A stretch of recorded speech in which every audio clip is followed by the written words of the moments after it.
Punjabi radio ਜੀ ਵੈਸੇ ਸੁਣ ਰਹੇ ਸਾਰੇ ਸਰੋਤਿਆਂ ਨੂੰ ਬਲਵਿੰਦਰ ਕੌਰ ਵੱਲੋਂ ਪਿਆਰ ਭਰੀ ਸਤਿ ਸ਼੍ਰੀ ਅਕਾਲ ਜੀ। ਪ੍ਰੋਗਰਾਮ ਖਬਰ ਤੇ ਨਜ਼ਰ ਪ੍ਰੋਗਰਾਮ ਦੇ ਵਿੱਚ ਸਾਡੇ ਨਾਲ ਹੋਣਗੇ ਸੁਸ਼ੀਲ ਦਸਾਂਝ। ਕੁਝ ਖਬਰਾਂ ਤੇ ਕਰਾਂਗੇ ਗੱਲਬਾਤ ਕਰਨ ਤੋਂ ਪਹਿਲਾਂ ਧੰਨਵਾਦ ਕਰਨਾ ਚਾਹੁੰਦੇ ਜੀ ਸਾਡੇ ਸਪਾਂਸਰ ਦਾ, ਸੂਬੇਦਾਰ ਸਰਜੀਤ ਸਿੰਘ ਜੀ ਖੰਗੂੜਾ ਤੇ ਪਰਿਵਾਰ, ਸੈਨੋਜ਼ੇ ਤੋਂ ਖਾਲਸਾ ਇੰਸ਼ੋਰੈਂਸ ਏਜੰਸੀ, ਸੈਨੋਜ਼ੇ ਤੋਂ ਗੁਰਦੀਪ ਸਿੰਘ ਪਿਰਦੀ, ਕਲੋਵਸ ਤੋਂ ਨਵਜੋਤ ਕੌਰ ਕਲੋਟੀ ਤੇ ਪਰਿਵਾਰ, ਜੁੱਬਾ ਸਿਟੀ ਤੋਂ ਸਤਨਾਮ ਸਿੰਘ ਸ਼ੇਰਗਿੱਲ ਤੇ ਪਰਿਵਾਰ, ਸਲਮਾ ਤੋਂ ਸੁਰਿੰਦਰ ਕੌਰ ਧਾਮੀ ਤੇ ਪਰਿਵਾਰ, ਸੀਰਜ ਤੋਂ ਬਲਦੇਵ ਸਿੰਘ ਧਾਲੀਵਾਲ ਰੀਨਾ ਤੋਂ, ਕਾਬਲ ਸਿੰਘ ਬੈਂਸ ਮਡੈਸਟੋ ਤੋਂ, ਦਲਵੀਰ ਸਿੰਘ ਗਿਓ ਲਾਈਵ ਤੋਂ, ਮੱਖਣ ਸਿੰਘ ਵਿਸਕਾਂਸਨ ਤੋਂ। ਬਹੁਤ ਇਹਨਾਂ ਦੇ ਧੰਨਵਾਦੀਆਂ ਕਿ ਇਹਨਾਂ ਨੇ ਇਸ ਪ੍ਰੋਗਰਾਮ ਨੂੰ ਸਪਾਂਸਰ ਕਰਕੇ ਆਪ ਸਭ ਤੱਕ ਪਹੁੰਚਾਇਆ ਜੀ। ਤੇ ਹੁਣ ਗੱਲਬਾਤ ਕਰਦੇ ਹਾਂ ਜੀ ਸੁਸ਼ੀਲ ਦਸਾਂਝ ਜੀ, ਸਤਿ ਸ਼੍ਰੀ ਅਕਾਲ, ਸਵਾਗਤ ਹੈ ਜੀ। ਬਹੁਤ ਮਿਹਰਬਾਨੀ ਬਲਵਿੰਦਰ ਜੀ ਤੇ ਪੰਜਾਬੀ ਜਿਹੜੀ USA ਦੇ ਸਾਰੇ ਸਰੋਤਿਆਂ ਨੂੰ ਵੀ ਚੰਡੀਗੜ੍ਹ ਸਟੂਡੀਓ ਤੋਂ ਸੁਸ਼ੀਲ ਦਸਾਂਝ ਦੀ ਪਿਆਰ ਭਰੀ ਸਤਿ ਸ਼੍ਰੀ ਅਕਾਲ, ਆਦਾਬ ਤੇ ਨਮਸਕਾਰ। ਪਰ ਦੋਸਤੋ, ਅਸੀਂ ਖਬਰ ਤੇ ਨਜ਼ਰ ਪ੍ਰੋਗਰਾਮ ਵਿੱਚ ਤੁਹਾਨੂੰ ਮੁਖਾਤਬ ਹਾਂ। ਖਬਰਾਂ ਦੇ ਬੁਲੇਟਿਨ ਚ ਆਪਾਂ ਰੋਜ਼ ਮਿਲਦੇ ਹਾਂ, ਪਰ ਹਫ਼ਤੇ 'ਚ ਇੱਕ ਵਾਰ ਅਸੀਂ ਖਬਰ ਤੇ ਨਜ਼ਰ ਪ੍ਰੋਗਰਾਮ 'ਚ ਵੀ ਚੰਡੀਗੜ੍ਹ ਸਟੂਡੀਓ ਤੋਂ ਤੁਹਾਡੇ ਨਾਲ ਜੁੜਦੇ ਹਾਂ।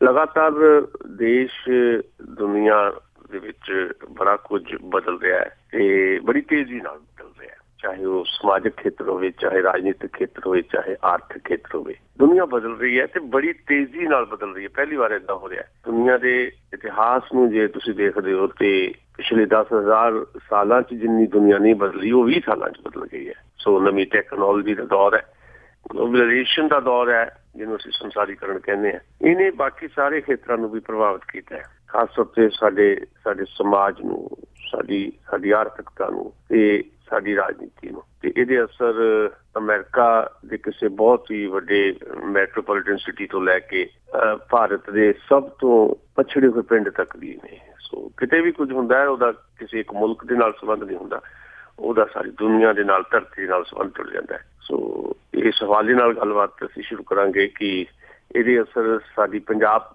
ਦੀ ਸਮਾਜਿਕ ਜਿਹੜੀ ਸਥਿਤੀ ਹੈ ਉਹਦੇ ਤੇ ਵੀ ਪਏ ਨੇ, ਰਾਜਨੀਤੀ 'ਚ ਵੀ ਪਏ ਨੇ। ਸੋ ਰਾਜਨੀਤੀ ਜਿਹੜੀ ਹੈ ਪੰਜਾਬ ਦੀ, ਉਹ ਕਿਸ ਰੁਖ ਜਾ ਰਹੀ ਹੈ, ਇੱਥੋਂ ਗੱਲ ਸ਼ੁਰੂ ਕਰਾਂਗੇ। ਖਾਸ ਤੌਰ ਤੇ ਇਸ ਕਰਕੇ ਕਿਉਂਕਿ ਸਾਡੀ ਗੱਲਬਾਤ ਦੇ ਕੇਂਦਰ 'ਚ ਵੀ ਪੰਜਾਬ ਰਹਿੰਦਾ ਤੇ ਪੰਜਾਬ ਦੇ ਵਿੱਚ ਇਹਨਾਂ ਦਿਨਾਂ ਦੇ ਵਿੱਚ ਪੋਲੀਟੀਕਲ ਐਕਟੀਵਿਟੀਜ਼ ਜਿਹੜੀਆਂ ਉਹ ਬਹੁਤ ਤੇਜ਼ੀ ਫੜ ਗਈਆਂ ਨੇ, ਕਿਉਂਕਿ ਸਾਰੀਆਂ ਪਾਰਟੀਆਂ ਜਿਹੜੀਆਂ ਉਹਨਾਂ ਦੇ ਨਿਸ਼ਾਨੇ ਦੇ ਉੱਤੇ 2017 ਦੀਆਂ ਪੰਜਾਬ ਵਿਧਾਨ ਸਭਾ ਦੀਆਂ ਚੋਣਾਂ। ਇਸ ਸਵਾਲ ਦੇ ਨਾਲ ਗੱਲਬਾਤ ਸ਼ੁਰੂ ਕਰਾਂਗੇ ਤੇ ਗੱਲਬਾਤ ਦਾ ਸਿਲਸਿਲਾ ਆਰੰਭ ਕਰਨਗੇ ਬਲਵਿੰਦਰ ਜੀ। ਅਜੇ ਸੁਸ਼ੀਲ ਜੀ, ਜਿਸ ਤਰ੍ਹਾਂ ਆਪਾਂ ਪਹਿਲਾਂ ਵੀ ਗੱਲਾਂ ਬਾਤਾਂ ਕਰਦੇ ਰਹੇ ਹਾਂ, ਜੋ ਕੁਛ ਹੁੰਦਾ ਆ ਪੋਲੀਟਿਕਸ ਦੇ ਵਿੱਚ, ਉਸ ਦੇ ਵਿੱਚ ਪਹਿਲਾਂ ਸਿੱਧੂ ਜੋੜੇ ਨੂੰ ਲੈਂਦੇ ਹਾਂ।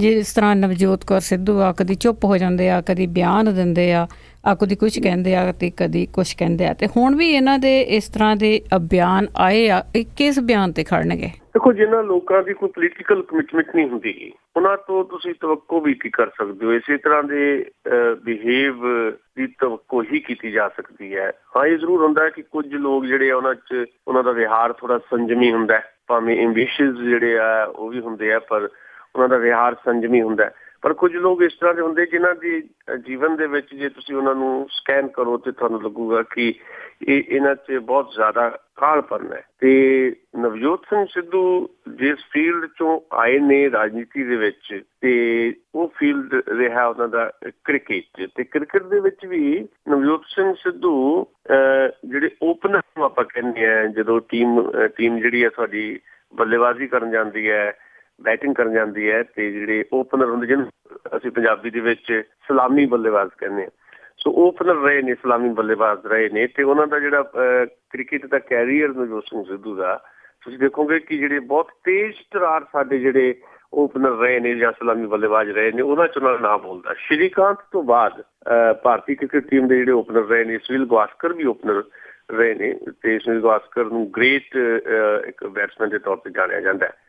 ਪਰ ਤੇਜ਼ ਤਰਾਰ ਜਾਂ ਜਿਹੜੇ ਜਿਹਨੂੰ ਤੁਸੀਂ ਧਮਾਕੇਦਾਰ ਕਹਿ ਸਕਦੇ ਹੋ, ਜਿਹੜੇ ਆਉਂਦੇ ਚੌਕੇ ਛੱਕਿਆਂ ਦੀ ਬਰਸਾਤ ਕਰਨ ਲੱਗ ਪੈਂਦੇ ਆ, ਉਹਦੇ 'ਚ ਜੇ ਨਾ ਗਿਣਨੇ ਹੋਣ ਓਪਨਰਸ ਦੇ, ਤਾਂ ਉਹਦੇ 'ਚ ਸ਼੍ਰੀਕਾਂਤ ਤੋਂ ਬਾਅਦ ਨਵਜੋਤ ਸਿੰਘ ਸਿੱਧੂ ਦਾ ਨਾਂ ਬੋਲਦਾ ਹੈ। ਸੀਨੀਅਰਿਟੀ ਦੇ ਹਿਸਾਬ ਨਾਲ ਮੈਂ ਗੱਲ ਕਰ ਰਿਹਾ। ਨਵਜੋਤ ਸਿੰਘ ਸਿੱਧੂ ਤੋਂ ਬਾਅਦ ਫਿਰ ਵੀਰੇਂਦਰ ਸਹਿਵਾਗ ਦਾ ਨਾਂ ਆਉਂਦਾ ਰਿਹਾ, ਵੀ ਜਿਹੜੇ ਬਹੁਤ ਤੇਜ਼ੀ ਦੇ ਨਾਲ ਸਕੋਰ ਕਰਦੇ ਆ ਜਾਂ ਰਨ ਬਣਾਉਂਦੇ ਆ। ਸੋ ਮੇਰੇ ਇਹ ਦੱਸਣ ਤੋਂ ਭਾਵ ਹੈ, ਕਿਉਂਕਿ ਤੁਹਾਨੂੰ ਕਿਸੇ ਵਿਅਕਤੀ ਨੂੰ ਜਾਣਨਾ ਹੋਵੇ ਤਾਂ ਉਹਦਾ ਅਤੀਤ ਵੀ ਦੇਖਣਾ ਪੈਂਦਾ, ਵੀ ਉਹ ਅਤੀਤ ਵਿੱਚ ਕੀ ਕਰਦਾ ਰਿਹਾ। ਸੋ ਨਵਜੋਤ ਸਿੰਘ ਸਿੱਧੂ ਸਾਡੇ ਭਾਰਤੀ ਕ੍ਰਿਕਟ ਟੀਮ ਦੇ ਓਪਨਰ ਰਹੇ ਨੇ ਤੇ ਬੜੇ ਤੇਜ਼ ਤਰਾਰ ਓਪਨਰ ਰਹੇ ਨੇ। ਉਹਨਾਂ ਦੇ ਉਹਨਾਂ ਦੇ ਖੇਡਣ ਦੇ ਸਟਾਈਲ ਦੇ ਵਿੱਚ ਵੀ ਉਹ ਤੇਜ਼ੀ ਰਹੀ ਆ, ਕਾਹਲਪਨ ਰਿਹਾ। ਇਸੇ ਕਰਕੇ ਕਈ ਵਾਰ ਉਹ ਬਹੁਤ ਜ਼ਿਆਦਾ ਸਕੋਰ ਕਰ ਜਾਂਦੇ ਸੀ, 70-80 ਬਣਾ ਜਾਂਦੇ ਸੀ ਜਾਂ ਸੈਂਚੁਰੀ ਵੀ ਕਰ ਜਾਂਦੇ ਸੀ, ਕਈ ਵਾਰੀ 0 ਤੇ ਆਊਟ ਹੋ ਜਾਂਦੇ ਸੀ। ਇਹੀ ਜਿਹੜਾ ਕਾਲਾ ਬੰਦਾ ਹੁੰਦਾ ਉਹਦੀ ਸਿਫਤ ਵੀ ਹੁੰਦੀ ਹੈ ਤੇ ਇਹੀ ਉਹਦਾ ਨੁਕਸ ਵੀ ਹੁੰਦਾ। ਸੋ ਇਹ ਉਹਨਾਂ ਦੇ ਕ੍ਰਿਕਟ ਦੇ ਜੀਵਨ ਦੇ ਵਿੱਚ ਸੀ। ਤੇ ਜਦੋਂ ਕ੍ਰਿਕਟ ਤੋਂ ਰਾਜਨੀਤੀ ਚਾਹੁੰਦੇ ਆ ਜਾਂ ਛੋਟੇ ਪਰਦੇ ਦੀ ਦੁਨੀਆ ਚਾਹੁੰਦੇ ਆ, ਭਾਵ ਜਾਣੀ ਟੈਲੀਵਿਜ਼ਨ ਦੀ ਦੁਨੀਆ ਚਾਹੁੰਦੇ, ਤਾਂ ਉੱਥੇ ਵੀ ਤੁਹਾਨੂੰ ਦਿਖਾਈ ਦਿੰਦਾ। ਟੈਲੀਵਿਜ਼ਨ ਦੇ ਉੱਤੇ ਵੀ ਉਹ ਜਿਹੜੇ ਕਾਮੇਡੀ ਪ੍ਰੋਗਰਾਮ ਰਹੇ ਨੇ, ਉਹਨਾਂ ਦੀ ਜਜਮੈਂਟ 'ਚ ਰਹੇ ਨੇ ਤੇ ਸਭ ਤੋਂ ਜ਼ਿਆਦਾ ਬੋਲਣ ਵਾਲੇ ਉਹ ਮੰਨੇ ਜਾਂਦੇ ਰਹੇ ਆ ਨਵਜੋਤ ਸਿੰਘ ਸਿੱਧੂ। ਕਈ ਵਾਰੀ ਇਲੋਜੀਕਲ ਗੱਲਾਂ ਕਰਦੇ ਆ, ਖਾਸ ਤੌਰ ਤੇ ਸ਼ੇਰੋ ਸ਼ਾਇਰੀ ਜਿਹੜੀ ਉਹ ਕਰਦੇ ਨਵਜੋਤ ਸਿੰਘ ਸਿੱਧੂ।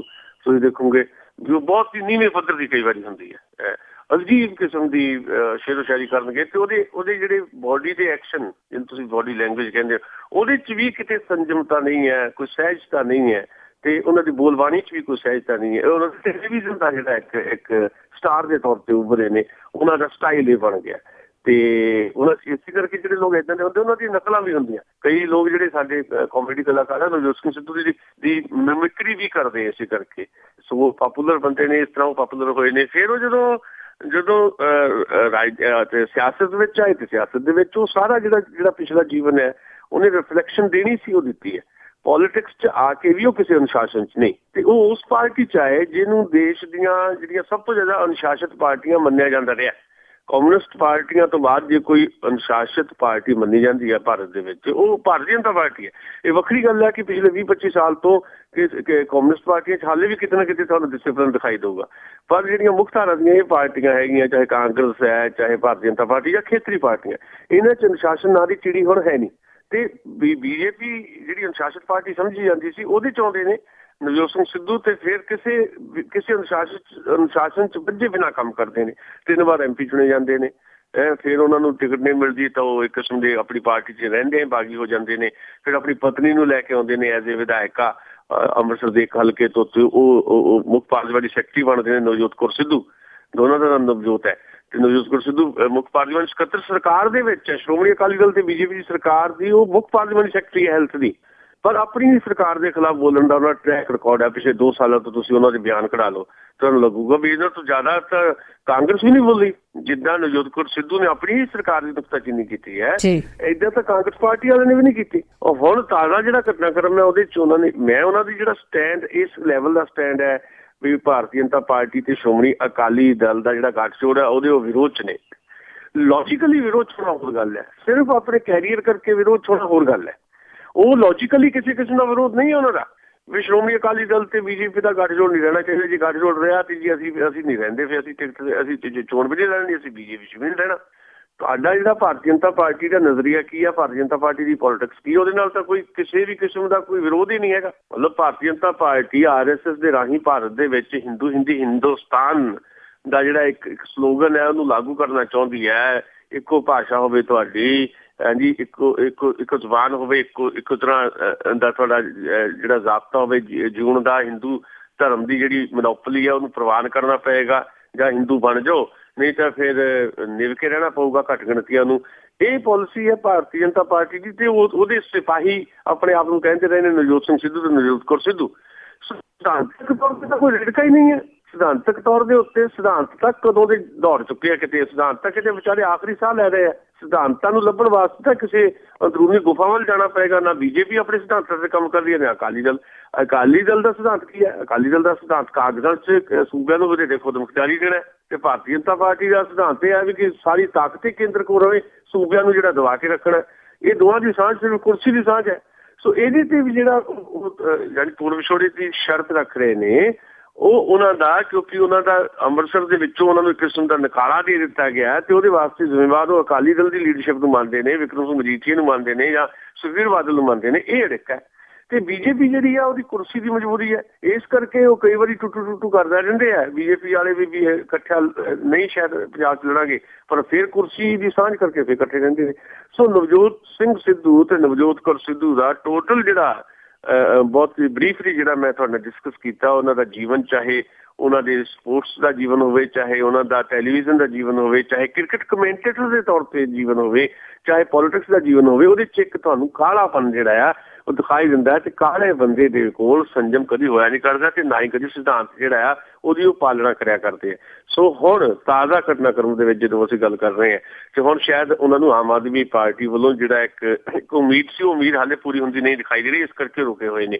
ਦੂਜੀ ਗੱਲ, Bharatiya Janata party national leadership ਨੇ ਉਹਨਾਂ ਨੂੰ ਕੋਈ ਮਾੜਾ ਮੋਟਾ ਹੋਰ ਕਿਤੇ ਨਾ ਕਿਤੇ ਭਰੋਸਾ ਦਿੱਤਾ ਲੱਗਦਾ, ਜਿਹਦੇ ਕਰਕੇ ਹਾਲ ਫਿਲਹਾਲ ਉਹ ਰੁਕ ਗਏ ਨੇ। ਪਰ ਖਬਰਾਂ ਇਹ ਨੇ ਕਿ ਉਹ ਆਮ ਆਦਮੀ ਪਾਰਟੀ ਨਾਲ ਸੌਦੇਬਾਜ਼ੀ ਦੇ ਵਿੱਚ ਹਾਲੇ ਵੀ ਚੱਲ ਰਹੇ ਨੇ। ਆਮ ਆਦਮੀ ਪਾਰਟੀ ਵੱਲੋਂ ਚੀਫ ਮਿਨਿਸਟਰ ਦੇ ਕੈਂਡੀਡੇਟ ਦੇ ਤੌਰ ਦੇ ਉੱਤੇ ਉਹ ਇੱਕ ਸ਼ਰਤ ਰੱਖ ਰਹੇ ਨੇ, ਤਾਂ ਸ਼ਾਇਦ ਆਮ ਆਦਮੀ ਪਾਰਟੀ ਗੁਰੇਜ਼ ਕਰ ਰਹੀ ਹੈ। ਦੂਜੀ ਗੱਲ, ਆਮ ਆਦਮੀ ਪਾਰਟੀ ਨੇ ਹਾਲ ਫਿਲਹਾਲ ਦੇ ਵਿੱਚ ਕੁਝ ਲੋਕਾਂ ਨੂੰ ਸ਼ਾਮਲ ਤਾਂ ਜ਼ਰੂਰ ਕੀਤਾ ਪੰਜਾਬ ਦੇ ਵਿੱਚ। ਆਮ ਆਦਮੀ ਪਾਰਟੀ ਨੇ ਗੁਰਪ੍ਰੀਤ ਘੁੱਗੀ ਆਏ ਨੇ, ਪਹਿਲਵਾਨ ਕਰਤਾਰ ਸਿੰਘ ਆਏ ਨੇ, ਪਰ ਇਹ ਵੱਖ-ਵੱਖ ਖੇਤਰਾਂ ਦੇ ਲੋਕ ਨੇ। ਇਹ ਪਹਿਲਾਂ ਤੋਂ ਰਾਜਨੀਤੀ 'ਚ ਨਹੀਂ ਸੀਗੇ। ਜਿਹੜੇ ਪਹਿਲਾਂ ਤੋਂ ਰਾਜਨੀਤੀ ਸੀਗੇ ਉਹਦੇ 'ਚ ਸੁਖਪਾਲ ਖਹਿਰੇ ਤੋਂ ਬਾਅਦ ਕਿਸੇ ਵੱਡੇ ਲੀਡਰ ਨੂੰ ਹਾਲੇ ਆਮ ਆਦਮੀ ਪਾਰਟੀ ਨੇ ਸ਼ਾਮਲ ਨਹੀਂ ਕੀਤਾ। ਤੇ ਆਮ ਆਦਮੀ ਪਾਰਟੀ ਨੇ ਕਿਹਾ ਸੀ ਵੀ ਇਹਦੇ 'ਤੇ ਅਸੀਂ ਆਪਣਾ ਏਜੰਡਾ ਤੈਅ ਕਰਾਂਗੇ ਕਿ ਹੋਰਨਾਂ ਪਾਰਟੀਆਂ ਜਿਹੜੇ ਲੋਕ ਆਉਣੇ ਆ ਉਹਨਾਂ ਨੂੰ ਲਿਆਉਣ ਵਾਸਤੇ ਕੀ ਪਾਲਿਸੀ ਹੋਣੀ ਚਾਹੀਦੀ ਹੈ। ਸ਼ਾਇਦ ਇਸ ਕਰਕੇ ਵੀ ਕਿਤੇ ਨਾ ਕਿਤੇ ਰੁਕ ਗਏ ਹੋਣ, ਨਹੀਂ ਤਾਂ ਖੁਦ ਨਵਜੋਤ ਸਿੰਘ ਸਿੱਧੂ ਦਾ ਨਾਂ ਅਰਵਿੰਦ ਕੇਜਰੀਵਾਲ ਨੇ ਲਿਆ ਸੀ। ਕਿਸੇ ਵੀ ਲੀਡਰ ਦਾ ਅੱਜ ਤੱਕ ਅਰਵਿੰਦ ਕੇਜਰੀਵਾਲ ਦਾ ਨਾਂ ਨਹੀਂ ਲਿਆ, ਪਹਿਲੀ ਵਾਰ ਲਿਆ ਸੀ ਨਵਜੋਤ ਸਿੰਘ ਸਿੱਧੂ ਦਾ, ਵੀ ਜੇ ਉਹ ਆਉਂਦੇ ਆ ਤਾਂ ਆਮ ਆਦਮੀ ਪਾਰਟੀ ਦੇ ਦਰਵਾਜ਼ੇ ਖੁੱਲ੍ਹੇ ਆ। ਸੋ ਖਤਰਾ ਬਰਕਰਾਰ ਹੈ ਭਾਰਤੀ ਜਨਤਾ ਪਾਰਟੀ ਲਈ ਕਿ ਨਵਜੋਤ ਸਿੰਘ ਸਿੱਧੂ ਤੇ ਨਵਜੋਤ ਕੌਰ ਸਿੱਧੂ ਕਿਸੇ ਵੇਲੇ ਵੀ ਜੰਪ ਕਰ ਸਕਦੇ ਨੇ ਆਮ ਆਦਮੀ ਪਾਰਟੀ ਦੇ ਵਿੱਚ, ਜਾਂ ਉੱਥੇ ਸੌਦਾ ਨਹੀਂ ਬਣਿਆ ਤਾਂ ਕਿਤੇ ਹੋਰ ਸੌਦੇਬਾਜ਼ੀ ਕਰ ਲੈਣਗੇ। ਸੋ ਟੋਟਲ ਪੋਲੀਟਿਕਸ ਜਿਹੜੀ ਹੈ ਇਸ ਵੇਲੇ ਦੀ ਸੌਦੇਬਾਜ਼ੀ ਦੀ ਪੋਲੀਟਿਕਸ ਹੈ, ਸਹੂਲਤ ਦੀ ਪੋਲੀਟਿਕਸ ਹੈ। ਉਹਦੇ 'ਚ ਕੁਝ ਵੀ ਉਮੀਦ ਕਰ ਸਕਦੇ ਹੋ, ਕੋਈ ਵੀ ਚੀਜ਼ ਜਿਹੜੀ ਆ ਉਹਨੂੰ ਤੁਸੀਂ ਇਹ ਨਹੀਂ ਕਹਿ ਸਕਦੇ ਇਹ ਨਹੀਂ ਹੋ ਸਕਦੀ, ਹੋ ਸਕਦੀ ਹੈ।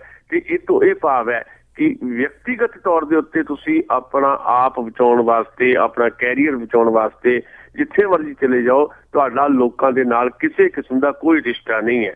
ਲੋਕਾਂ ਦੀ ਪ੍ਰੋਬਲਮਸ ਦੇ ਨਾਲ ਤੁਸੀਂ ਲੋਕਾਂ ਦੇ ਸਿਰ ਤੇ, ਲੋਕਾਂ ਦੀਆਂ ਵੋਟਾਂ ਦੇ ਸਿਰ ਦੇ ਉੱਤੇ ਰਾਜਨੀਤੀ ਕਰਦੇ ਹੋ, ਪਰ ਲੋਕਾਂ ਦੀ ਭਲਾਈ ਦੀ ਰਾਜਨੀਤੀ 'ਚ ਤੁਹਾਡੀ ਕੋਈ ਦਿਲਚਸਪੀ ਨਹੀਂ। ਤੁਹਾਡੀ ਦਿਲਚਸਪੀ ਸਿਰਫ ਤੇ ਸਿਰਫ ਆਪਣਾ ਪੋਲੀਟੀਕਲ ਕੈਰੀਅਰ ਬਚਾਉਣ ਦੀ ਹੈ। ਇਸ ਐਪੀਸੋਡ ਦੇ ਵਿੱਚੋਂ ਇਹ ਸਾਰੀਆਂ ਚੀਜ਼ਾਂ ਸਾਫ਼ ਤੌਰ ਤੇ ਚੱਲ ਰਹੀਆਂ ਜੀ। ਬਿਲਕੁਲ। ਤੇ ਅੱਗੇ ਆਪਾਂ ਪੋਲਿਟਿਕਸ ਦੀ ਅੱਗੇ ਗੱਲ ਕਰੀਏ, ਕਾਂਗਰਸ ਦੀ ਜੋ ਇਹਨਾਂ ਦਾ ਕਲੇਸ਼ ਪਿਆ ਹੋਇਆ ਕਾਫੀ ਟਾਈਮ ਤੋਂ, 4-5 ਸਾਲ ਇਹਨਾਂ ਦੇ ਵਿੱਚ ਇਹੀ ਪ੍ਰਧਾਨਗੀ ਦੀ ਲੜਾਈ ਰਹੀ ਆ।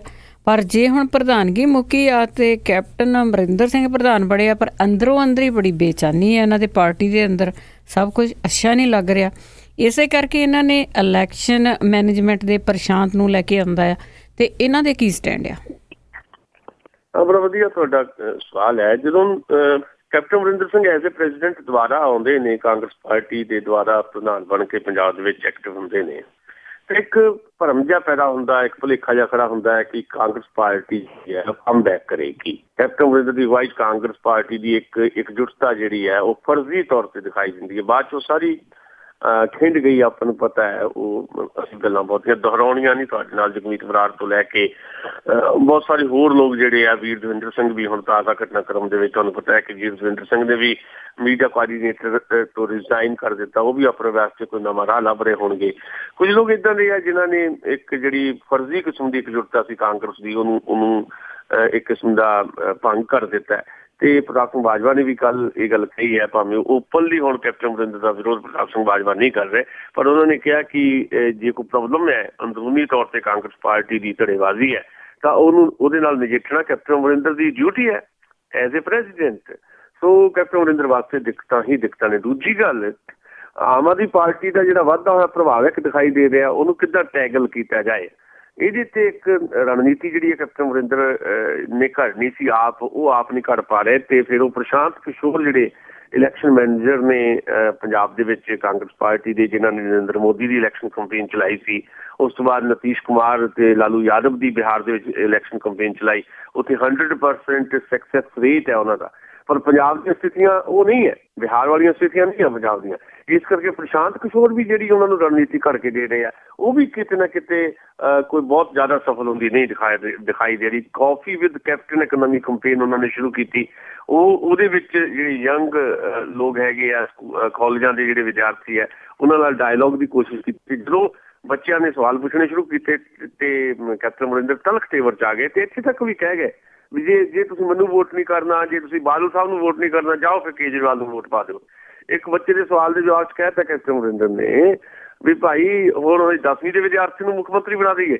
ਮਤਲਬ ਇੰਨੇ ਤਲਖ ਤੇਵਰ ਜਿਹੜੇ ਕੈਪਟਨ ਅਮਰਿੰਦਰ ਦੀ ਜਿਹੜੀ ਜੀਵਨ ਸ਼ੈਲੀ ਰਹੀ ਹੈ, ਉਹਦੇ 'ਚ ਤੁਸੀਂ ਇਹ ਕਹਿ ਸਕਦੇ ਹੋ ਵੀ ਟੈਂਪਰੇਰੀ ਤੁਹਾਨੂੰ ਥੋੜ੍ਹੀ ਬਹੁਤ ਤਬਦੀਲੀ ਦਿਖਾਈ ਦੇ ਰਹੀ ਹੈ, ਪਰ ਸੁਭਾਅ ਥੋੜ੍ਹਾ ਬਦਲੇ ਜਾ ਸਕਦੇ ਆ। ਵਾਰਿਸ ਸ਼ਾਹ ਕਿੱਦਾਂ ਝੂਠਾ ਹੋ ਸਕਦੇ ਆ? ਵਾਰਿਸ ਸ਼ਾਹ ਨੇ ਤੱਤ ਕੱਢੇ ਸੀ, ਉਹਨਾਂ ਨੇ ਕਿਹਾ ਸੀ ਵੀ ਵਾਰਿਸ ਸ਼ਾਹ ਨਾਲ ਆਦਤਾਂ ਜਾਂਦੀਆਂ ਨੇ ਭਾਵੇਂ ਕੱਟੀਏ ਪੂਰੀਆਂ ਜੀ। ਉਹ ਜਿਹੜੀ ਇੱਕ ਪੂਰੀ ਦੀ ਪੂਰੀ ਜੀਵਨ ਸ਼ੈਲੀ ਤੁਸੀਂ ਹੰਢਾਈ ਹੈ, ਉਹ ਵਾਰ-ਵਾਰ ਕੈਪਟਨ ਅਮਰਿੰਦਰ ਦੇ ਜਿਹੜੀ ਪੋਲੀਟਿਕਸ ਦੇ ਵਿੱਚ ਜਿਹੜੀ ਉਹਨਾਂ ਦੀ ਕਾਰਜਸ਼ੈਲੀ ਉਹ 'ਚੋਂ ਵੀ ਝਲਕਦੀ ਹੈ। ਤੇ ਇੱਕਦਮ ਉਹ ਗਾਇਬ ਵੀ ਹੁੰਦੇ ਰਹੇ ਆ। ਲੋਕਾਂ ਨੇ ਸਵਾਲ ਪੁੱਛੇ ਉਹਨਾਂ ਨੂੰ ਵੀ ਤੁਹਾਨੂੰ 40,000 ਤੋਂ ਵੱਧ ਵੋਟਾਂ ਦੇ ਨਾਲ ਜਿਤਾਇਆ ਪਟਿਆਲਾ ਵਿਧਾਨ ਸਭਾ ਤੋਂ, ਤੁਸੀਂ ਕਦੀ ਵਿਧਾਨ ਸਭਾ 'ਚ ਨਹੀਂ ਗਏ। ਇਹ ਲੋਕਾਂ ਨੇ ਨਹੀਂ ਪੁੱਛੇ, ਸਧਾਰਨ ਵਿਦਿਆਰਥੀਆਂ ਨੇ ਪੁੱਛੇ, ਨੌਜਵਾਨਾਂ ਨੇ ਪੁੱਛੇ। ਫਿਰ ਉਹਨੂੰ ਪੁੱਛਿਆ ਵੀ ਤੁਸੀਂ 1.25 ਲੱਖ ਤੋਂ ਜ਼ਿਆਦਾ ਵੋਟਾਂ ਦੇ ਨਾਲ ਅੰਮ੍ਰਿਤਸਰੋਂ ਜਿੱਤੇ MP ਦੀ ਸੀਟ, ਤੇ ਉੱਥੇ ਕਾਂਗਰਸ ਵਾਲਿਆਂ ਨੇ ਤੁਹਾਨੂੰ ਡਿਪਟੀ ਲੀਡਰ ਵੀ ਬਣਾਤਾ ਲੋਕ ਸਭਾ 'ਚ, ਤੁਸੀਂ ਉੱਥੇ ਵੀ ਨਹੀਂ ਗਏ। ਤੇ ਇਹ ਕੀ ਗਰੰਟੀ ਆ ਵੀ ਤੁਸੀਂ ਪੰਜਾਬ ਦੇ ਮੁੱਖ ਮੰਤਰੀ ਬਣ ਕੇ ਫਿਰ ਤੋਂ ਪੰਜਾਬ ਦੇ ਲੋਕਾਂ ਦੇ ਨਾਲ ਜਿਹੜਾ ਆ ਰੈਗੂਲਰ ਸੰਪਰਕ ਜਾਂ ਰਾਬਤਾ ਰੱਖੋਗੇ, ਲੋਕਾਂ ਦੀ ਗੱਲ ਸੁਣੋਗੇ? ਕੈਪਟਨ ਕੋਲ ਕੋਈ ਜਵਾਬ ਨਹੀਂ ਹੈ। ਸੋ ਅਲਟੀਮੇਟਲੀ ਮੇਰੇ ਕਹਿਣ ਦਾ ਮਤਲਬ ਹੈ ਪ੍ਰਸ਼ਾਂਤ ਕਿਸ਼ੋਰ ਦੇ ਆਸਰੇ ਤੇ ਪੰਜਾਬ ਕਾਂਗਰਸ ਦੀ ਕੰਪੇਨ ਚੱਲ ਰਹੀ ਹੈ ਜਾਂ ਕੈਪਟਨ ਦੀ ਕੰਪੇਨ ਚੱਲ ਰਹੀ ਹੈ, ਤੇ ਉਹ ਵੀ ਸਫਲ ਹੁੰਦੀ ਨਹੀਂ ਦਿਖਾਈ ਦੇ ਰਹੀ। ਸੋ ਦਿੱਕਤਾਂ ਕੈਪਟਨ ਅਮਰਿੰਦਰ ਦੇ ਸਾਹਮਣੇ ਹੈ, ਤੇ ਕਾਂਗਰਸ ਦਾ ਗ੍ਰਾਫ ਜਿਹੜਾ ਆ ਉਹ ਲਗਾਤਾਰ ਹੇਠਾਂ ਨੂੰ ਪੰਜਾਬ ਦੇ ਵਿੱਚ ਜਾ ਰਿਹਾ ਹੈ। ਜਿਹੜਾ ਇੱਕ ਬਰਾਬਰ ਦੀ ਧਿਰ ਦਿਖਾਈ ਦੇ ਰਹੀ ਸੀ ਕੈਪਟਨ ਅਮਰਿੰਦਰ ਦੀ ਅਗਵਾਈ 'ਚ ਕਾਂਗਰਸ ਪਾਰਟੀ ਸ਼੍ਰੋਮਣੀ ਅਕਾਲੀ ਦਲ ਦੇ ਮੁਕਾਬਲੇ, ਉਹਦੇ ਤੋਂ ਉਹਦੀ ਉਹ ਪੋਜੀਸ਼ਨ ਜਿਹੜੀ ਹੈ ਉਹ ਖੁਰਦੀ ਦਿਖਾਈ ਦੇ ਰਹੀ ਹੈ। ਸੋ ਕੈਪਟਨ ਦੀ ਕਮਾਨ ਕਾਫੀ ਢਿੱਲੀ ਪੈਂਦੀ ਦਿਖਾਈ ਦੇ ਰਹੀ ਹੈ, ਤੇ ਇਹ ਕਾਂਗਰਸ ਪਾਰਟੀ ਵਾਸਤੇ ਕੋਈ ਬਹੁਤ ਜ਼ਿਆਦਾ ਸ਼ੁਭ ਸ਼ਗਨ ਨਹੀਂ ਹੈ। ਜੀ ਜੀ ਜੀ ਤੇ ਅੱਗੇ ਆਪਾਂ ਜੀ ਗੱਲ ਕਰਦੇ ਹਾਂ ਕਿਸਾਨਾਂ ਦੀ, ਕਿ ਜਿਸ ਤਰ੍ਹਾਂ ਖੁਦਕਸ਼ੀਆਂ ਚੱਲ ਰਹੀਆਂ ਆ ਪੰਜਾਬ ਦੇ ਵਿੱਚ, ਰੋਜ਼ ਹੀ 2-3 ਕਿਸਾਨ ਆ ਉਹ ਵੀ ਜਿਹੜੇ ਖਬਰਾਂ ਦੇ ਵਿੱਚ ਆ ਜਾਂਦੇ ਆ ਕਿ ਉਹਨਾਂ ਦੀ ਜਿਹੜੀ ਖੁਦਕਸ਼ੀ ਕੀਤੀ ਆ। ਕੀ ਕਿਸਾਨਾਂ ਦੀ ਭਲਾਈ ਲਈ ਜਾਂ ਇਹਨਾਂ ਦੀਆਂ ਖੁਦਕਸ਼ੀਆਂ ਰੋਕਣ ਲਈ ਸਰਕਾਰ ਕੋਈ ਠੀਕ ਕਦਮ ਉਠਾ ਰਹੀ ਹੈ? ਦੇਖੋ, ਇਹ ਬਹੁਤ ਹੀ ਵੱਡਾ ਮਸਲਾ ਹੋਣਾ ਚਾਹੀਦਾ ਸਾਡੇ ਸਾਹਮਣੇ। ਸਾਡਾ ਕਿਸਾਨ ਜਿਹੜਾ ਆ, ਜਿਹਨੂੰ ਅਸੀਂ ਅੰਨਦਾਤਾ ਕਹਿੰਦੇ ਆ, ਜਿਸ ਮੁਲਕ ਦੇ ਵਿੱਚ ਜਿਹਨੂੰ ਅੰਨਦਾਤਾ ਕਿਹਾ ਜਾਂਦਾ ਹੋਵੇ ਉਹ ਖੁਦਕੁਸ਼ੀ ਕਰ ਰਿਹਾ ਹੋਵੇ, ਜਿਹਨੇ ਸਾਰੇ ਦੇਸ਼ ਦੇ ਨਾਗਰਿਕਾਂ ਵਾਸਤੇ ਅੰਨ ਪੈਦਾ ਕਰਨਾ, ਉਹ ਜੇ ਉਹ ਖੁਦਕੁਸ਼ੀ ਕਰਨ ਤੱਕ ਆ ਗਿਆ ਹੋਵੇ, ਜਿਸ ਮੁਲਕ ਦੇ ਵਿੱਚ ਜਿਹਨੂੰ ਅਸੀਂ ਕਹਿੰਦੇ ਆ ਕਿ ਸਾਡਾ ਭਵਿੱਖ ਹੈ, ਸਾਡਾ ਯੂਥ ਜਿਹੜਾ ਆ ਉਹ ਖੁਦਕੁਸ਼ੀ ਕਰਨ ਤੇ ਮਜਬੂਰ ਹੋਵੇ। ਰੋਹਿਤ ਵੇਮੂਲਾ ਦਾ ਮਾਮਲਾ ਸਾਡੇ ਸਾਹਮਣੇ ਹੈ।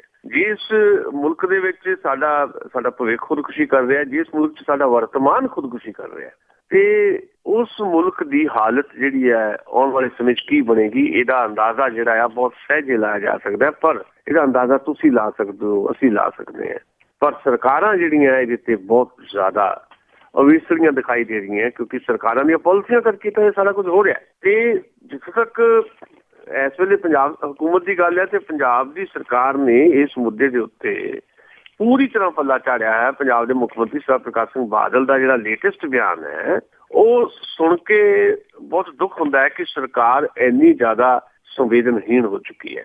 ਬਾਦਲ ਸਾਹਿਬ ਨੇ ਤਾਜ਼ਾ ਜਿਹੜੀ ਇੱਕ ਬਿਆਨਬਾਜ਼ੀ ਜਿਹੜੀ ਕੀਤੀ ਹੈ, ਉਹਦੇ 'ਚ ਉਹਨਾਂ ਨੇ ਕਿਹਾ ਕਿ ਅਸੀਂ ਕੀ ਕਰ ਸਕਦੇ ਹਾਂ। ਹੁਣ 3 ਕਿਸਾਨਾਂ ਨੇ ਅੱਜ ਖੁਦਕੁਸ਼ੀ ਕੀਤੀ ਹੈ। ਔਸਤਨ 2 ਕਿਸਾਨ ਜਿਹੜੇ ਆ ਪੰਜਾਬ ਦੇ ਵਿੱਚ ਉਹ ਖੁਦਕੁਸ਼ੀ ਕਰ ਰਹੇ ਆ। ਔਸਤਨ 2 ਕਿਸਾਨ, ਇਹ ਕੋਈ ਛੋਟੀ ਗੱਲ ਨਹੀਂ ਹੈ। ਅਸੀਂ ਪੰਜਾਬ ਦੀ ਗੱਲ ਕਰ ਰਹੇ ਹਾਂ, ਆਂਧਰਾ ਦੇ ਵਿੱਚ ਵੀ ਕਿਸਾਨਾਂ ਦੀਆਂ ਖੁਦਕੁਸ਼ੀਆਂ ਦੀ ਜਿਹੜੀ ਲਗਾਤਾਰ ਰੇਸ਼ੋ ਵੱਧ ਰਹੀ ਹੈ, ਮਹਾਰਾਸ਼ਟਰ ਦੇ ਵਿੱਚ ਵੀ ਵੱਧ ਰਹੀ ਹੈ। ਕਿਸਾਨ ਲਗਾਤਾਰ ਖੁਦਕੁਸ਼ੀਆਂ ਵੱਲ ਵੱਧ ਰਹੇ ਹੈ। ਪੰਜਾਬ ਵਰਗੇ ਸੂਬੇ ਦੇ ਵਿੱਚ ਇਹ ਕਿਸਾਨ ਖੁਦਕੁਸ਼ੀਆਂ ਕਰ ਰਹੇ, ਉਹ 'ਚ ਵੀ ਖਾਸ ਤੌਰ ਤੇ ਮਾਲਵੇ ਵਿੱਚ। ਤੇ ਸਰਕਾਰ ਕੀ ਕਹਿ ਰਹੀ ਹੈ? ਬਾਦਲ ਸਾਹਿਬ ਨੇ ਇਹ ਗੱਲ ਕਹੀ ਹੈ, ਉਹਨਾਂ ਦੇ ਲਫ਼ਜ਼ ਮੈਂ ਤੁਹਾਨੂੰ ਸਾਂਝੇ ਕਰਦਾ। ਬਾਦਲ ਸਾਹਿਬ ਕਹਿੰਦੇ ਆ, ਜਦੋਂ ਉਹਨੂੰ ਕੁਐਸਚਨ ਕੀਤਾ ਗਿਆ ਇਸ ਮੁੱਦੇ ਦੇ ਉੱਤੇ, ਕਹਿੰਦੇ ਸਮਝਣ ਦੀ ਕੋਸ਼ਿਸ਼ ਕਰੋ, ਇਹਦਾ ਮੁੱਖ ਕਾਰਨ ਤਾਂ ਇਹ ਹੈ ਵੀ ਕਿਸਾਨਾਂ ਨੂੰ ਵਾਜਬ ਭਾਅ ਨਹੀਂ ਮਿਲਦਾ, ਜਿਹਦੇ ਕਰਕੇ ਆਮਦਨ ਤੇ ਜਿਹੜੀ ਲਾਗਤ ਹੈ ਉਹਦੇ ਵਿਚਾਲੇ ਜਿਹੜਾ ਹੈ ਲਗਾਤਾਰ ਅੰਤਰ ਵੱਧ ਰਿਹਾ। ਅਸੀਂ ਜੋ ਕਰ ਸਕਦੇ ਸੀ ਕਰ ਲਿਆ। ਅਸੀਂ ਕਰਜ਼ਾ ਨਿਪਟਾਰਾ ਜਿਹੜਾ ਬਿੱਲ ਲੈ ਆਏ ਆ, ਸਟੇਟ ਗੌਰਮੈਂਟ ਨੇ ਜੋ ਕਰਨਾ ਸੀ ਕਰਤਾ। ਇਹ ਤਾਂ ਹੁਣ ਜੀ ਕੇਂਦਰੀ ਨੀਤੀਆਂ ਨਾਲ ਜੁੜਿਆ ਮਾਮਲਾ ਹੈ। ਇਹ ਬਾਦਲ ਸਾਹਿਬ ਕਹਿ ਰਹੇ ਨੇ, ਪੱਲਾ ਝਾੜ ਰਹੇ ਨੇ, ਤਾਂ ਜੀ ਕੇਂਦਰੀ ਨੀਤੀਆਂ ਨਾਲ ਜੁੜਿਆ ਮਾਮਲਾ ਹੈ। ਕੇਂਦਰ ਦੀਆਂ ਨੀਤੀਆਂ ਕੌਣ ਕਰਦਾ? ਜੇ ਉਹ ਕੇਂਦਰ ਦੀਆਂ ਨੀਤੀਆਂ ਦਾ ਮਾਮਲਾ, ਅੱਜ ਕੋਈ ਡਾਕਟਰ ਮਨਮੋਹਨ ਸਿੰਘ ਦੀ ਸਰਕਾਰ ਤਾਂ ਹੈ ਨਹੀਂ ਦੇਸ਼ ਦੇ ਵਿੱਚ, ਅੱਜ ਤਾਂ ਨਰਿੰਦਰ ਮੋਦੀ ਦੀ ਸਰਕਾਰ ਹੈ। ਉਸ ਨਰਿੰਦਰ ਮੋਦੀ ਦੀ ਸਰਕਾਰ ਹੈ ਜਿਹਨੂੰ ਪ੍ਰਧਾਨ ਮੰਤਰੀ ਬਣਾਉਣ ਲਈ ਸਭ ਤੋਂ ਜ਼ਿਆਦਾ ਟਿਲ ਬਾਦਲ ਸਾਹਿਬ ਨੇ ਲਾਇਆ। ਇਹ ਕਹਿੰਦੇ ਰਹੇ ਵੀ ਇੱਕ ਵਾਰੀ ਨਰਿੰਦਰ ਮੋਦੀ ਨੂੰ ਪ੍ਰਧਾਨ ਮੰਤਰੀ ਬਣਾ ਦਿਓ, ਤੁਹਾਡੇ ਸਾਰੇ ਮਸਲੇ ਹੱਲ ਹੈ। ਲੋਕਾਂ ਨੂੰ ਮੂਰਖ ਬਣਾਉਣ ਦੀ ਰਾਜਨੀਤੀ ਕਿੰਨੀ ਦੇਰ ਤੱਕ ਚੱਲੇਗੀ? ਕੇਂਦਰ ਦੀਆਂ ਨੀਤੀਆਂ ਵੀ ਤਾਂ ਅਸੀਂ ਕਰਨੀਆਂ। ਫਿਰ ਆਪ ਦੀ ਨੂੰਹ ਜਿਹੜੀ ਹੈ ਸ਼੍ਰੀਮਤੀ ਹਰਸਿਮਰਤ ਕੌਰ ਬਾਦਲ, ਉਹਨੂੰ ਕੇਂਦਰ ਦੇ ਵਿੱਚ ਮੰਤਰੀ ਕਿਉਂ ਬਣਾਇਆ ਹੋਇਆ? ਜੇ ਕੇਂਦਰ ਦੀਆਂ ਨੀਤੀਆਂ ਦੇ ਵਿੱਚ ਤੁਸੀਂ ਕੋਈ ਤਬਦੀਲੀ ਲਿਆਉਣ ਦੇ ਕਾਬਿਲ ਨਹੀਂ, ਤੇ ਫਿਰ ਉਹ ਸਰਕਾਰ 'ਚ ਰਹਿਣ ਦਾ ਮਤਲਬ ਕੀ ਹੈ? ਤੇ ਦੂਜੀ ਗੱਲ, ਪੰਜਾਬ ਦਾ ਸਿਰਫ ਕੀ ਇਹੀ ਫਰਜ਼ ਹੈ ਕਿ ਕਰਜ਼ਾ ਨਿਪਟਾਰਾ ਬਿੱਲ ਲੈਣ ਦਾ? ਕੀ ਪੰਜਾਬ ਸਰਕਾਰ ਦੀ ਆਪਣੀ ਰੀੜ੍ਹ ਦੀ ਹੱਡੀ ਜਿਹੜੀ ਸਾਡੀ ਆਰਥਿਕਤਾ ਦੀ ਹੈਗੀ ਹੈ, ਸਾਡਾ ਕਿਸਾਨ, ਸਾਡੀ ਖੇਤੀ, ਸਾਡੀ ਐਗਰੀਕਲਚਰ ਜਿਹੜੀ ਜ਼ਮੀਨ ਹੈ ਉਹ ਪੰਜਾਬ ਸਰਕਾਰ ਦੀ ਉਹਦੇ ਪ੍ਰਤੀ ਹੋ ਰਹੀ ਨਹੀਂ। ਜ਼ਮੀਨਾਂ ਕਿਸਾਨਾਂ ਤੋਂ ਖੋਹੀਆਂ ਜਾ ਰਹੀਆਂ, ਕਿਸਾਨਾਂ ਨੂੰ ਖੇਤਾਂ ਤੋਂ ਬਾਹਰ ਕੀਤਾ ਜਾ ਰਿਹਾ ਹੈ, ਕਰਜ਼ਾ ਲਗਾਤਾਰ ਕਿਸਾਨਾਂ ਦਾ ਵੱਧ ਰਿਹਾ ਹੈ। ਉਹਦੇ ਵਾਸਤੇ ਕਿਸੇ ਕਿਸਮ ਦੀ ਰਾਹਤ ਜਿਹੜੀ ਹੈ ਸਰਕਾਰਾਂ ਕੋਲ ਨਹੀਂ। 1,14,000 ਕਰੋੜ ਰੁਪਏ ਜਿਹੜਾ ਹੈ ਉਦਯੋਗਪਤੀਆਂ ਦਾ ਦੇਸ਼ ਦੀ ਸਰਕਾਰ ਨੇ ਮਾਫ ਕਰ ਦਿੱਤਾ। ਪੰਜਾਬ ਦੇ ਵਿੱਚ ਹੀ ਬਹੁਤ ਸਾਰੇ ਏਦਾਂ ਦੇ ਕੇਸ ਹੈ ਜਿਹੜੇ ਵੱਡੇ ਕਰਜ਼ਦਾਰ ਹੈ ਉਹ ਕਰਜ਼ਾ ਵਾਪਸ ਨਹੀਂ ਕਰ ਰਹੇ ਤੇ 10,000 ਤੋਂ ਲੈ ਕੇ 80,000 ਵਾਲਾ ਕਰਜ਼ਦਾਰ ਜਿਹੜਾ ਕਿਸਾਨ ਹੈ ਉਹਦਾ ਕਰਜ਼ਾ ਲਗਾਤਾਰ ਵੱਧ ਰਿਹਾ ਤੇ ਉਹ ਖੁਦਕੁਸ਼ੀ ਕਰ ਰਿਹਾ। ਕਿਸਾਨ ਦੀ ਜ਼ਮੀਨ ਜਿਹੜੀ ਹੈ ਉਹਦੀ ਕਿਸੇ ਕਿਸਮ ਦਾ ਵਾਜਬ ਕੀਮਤ ਉਹਨੂੰ ਨਹੀਂ ਮਿਲ ਰਹੀ। ਜੇ ਉਹ ਆਪਣੀ ਜ਼ਮੀਨ ਦੇਣੀ ਵੀ ਚਾਹੁੰਦਾ ਹੈ ਤਾਂ ਕਿਹਨੂੰ ਦੇ ਕੇ ਜਾਵੇ, ਕਿੱਥੇ ਜਾਵੇ? ਕਿਸੇ ਪਾਸੇ ਵੀ ਕਿਸਾਨ ਨੂੰ ਕੋਈ ਰਾਹਤ ਨਹੀਂ ਹੈ ਤੇ ਬਾਦਲ ਸਾਹਿਬ ਪੱਲਾ ਚੱਲ ਰਹੇ ਹੈ। ਇਹ ਤੋਂ ਪਤਾ ਲੱਗ ਜਾਂਦਾ ਹੈ ਕਿ ਕਿੰਨੀ ਕੁ ਕਿਸਾਨ ਪੱਖੀ ਇਹ ਸਰਕਾਰ ਹੈ। ਜਦਕਿ ਕਿਹਾ ਜਾਂਦਾ ਹੈ ਕਿ ਦੇਖੋ ਜੀ ਕਿਸਾਨਾਂ ਦੀ ਸਰਕਾਰ ਜੇ ਕੋਈ ਹੈ ਤਾਂ ਉਹ ਬਾਦਲ ਸਾਹਿਬ ਦੀ ਸਰਕਾਰ ਹੈ। ਬਾਦਲ ਸਾਹਿਬ ਕਹਿੰਦੇ ਅਸੀਂ ਕਰ ਕੀ ਸਕਦੇ, ਸਾਡੇ ਹੱਥ ਖੜੇ ਹੈ। ਜੇ ਹੱਥ ਹੀ ਖੜੇ ਹੈ ਤੇ ਫਿਰ ਸਰਕਾਰ 'ਚ ਰਹਿਣ ਦਾ ਮਤਲਬ ਵੀ ਕੀ ਹੈ? ਜੀ ਬਿਲਕੁਲ, ਜਿਹੜਾ ਇੰਨਾ ਪੈਸਾ ਕਰੋੜਾਂ ਦੇ ਹਿਸਾਬ ਦੇ ਨਾਲ ਸੈਰਾਂ ਕੀਤੀਆਂ ਆ, ਇਹ ਲੈ ਕੇ ਗਏ ਆ ਲੋਕਾਂ ਨੂੰ ਇੱਧਰ ਉੱਧਰ, ਉਹ ਕਿਸਾਨਾਂ ਨੂੰ ਪੈਸੇ ਦੇ ਸਕਦੇ ਸੀਗੇ ਜਿਹੜੇ ਕਿ ਆਪਣੇ ਖੁਦਕਸ਼ੀਆਂ ਕਰ ਰਹੇ ਆ। ਅਤੇ ਅੱਗੇ ਆਪਾਂ ਗੱਲ ਕਰੀਏ ਜੀ ਪਾਣੀ ਦੀ, SYL ਨਹਿਰ ਦੀ ਜੋ ਕਦੀ ਚੱਲੀ ਨਹੀਂ ਸੀਗੀ, ਉਸ 'ਤੇ ਰੋਟੀਆਂ ਸੇਕੀਆਂ ਜਾ ਰਹੀਆਂ ਆਪਣੀ ਕੁਰਸੀ ਬਚਾਉਣ ਲਈ। ਦੇਖੋ ਪਾਣੀਆਂ ਦਾ ਰਾਖਾ ਕੌਣ ਹੈ, ਇਸ ਗੱਲ ਦਾ ਦਾਅਵਾ ਜਿਹੜਾ ਮਰਜ਼ੀ ਕਹੀ ਜਾਵੇ। ਬਾਦਲ ਸਾਹਿਬ ਨੇ ਆਪ ਹੀ ਖੁਰਕ ਲਈ ਸੁਖਬੀਰ ਬਾਦਲ ਨੂੰ ਪਾਣੀ ਦਾ ਰਾਖਾ ਕਹਿ ਦਿੱਤਾ ਜੀ, ਪੰਜਾਬ ਦੇ ਰਾਖੇ ਕਹਿ ਕੇ ਅਵਾਰਡ ਆਪ ਹੀ ਗਲ 'ਚ ਪਾ ਲਏ। ਉਧਰ ਕਾਂਗਰਸ ਪਾਰਟੀ ਦਾ ਜ਼ੋਰ ਲੱਗਾ ਆ ਇਹ ਕਹਿਣ ਨੂੰ ਜੀ ਪਾਣੀ ਦਾ ਰਾਖਾ ਤਾਂ ਜੇ ਕੋਈ ਕੈਪਟਨ ਅਮਰਿੰਦਰ ਸਿੰਘ ਹੈ। ਬਾਦਲ ਸਾਹਿਬ ਕਹਿੰਦੇ ਆ ਕਿ ਦੇਖੋ ਜੀ ਪੰਜਾਬ ਦੇ ਲੋਕਾਂ ਦਾ ਹਿੱਤ ਜਿਹੜਾ ਆ ਉਹ BJP ਤੇ ਸ਼੍ਰੋਮਣੀ ਅਕਾਲੀ ਦਲ ਦੀ ਸਾਂਝੀ ਸਰਕਾਰ ਦੇ ਕੋਲ ਸੱਤਾ ਰਵੇ ਤਾਂ ਹੀ ਹੈ।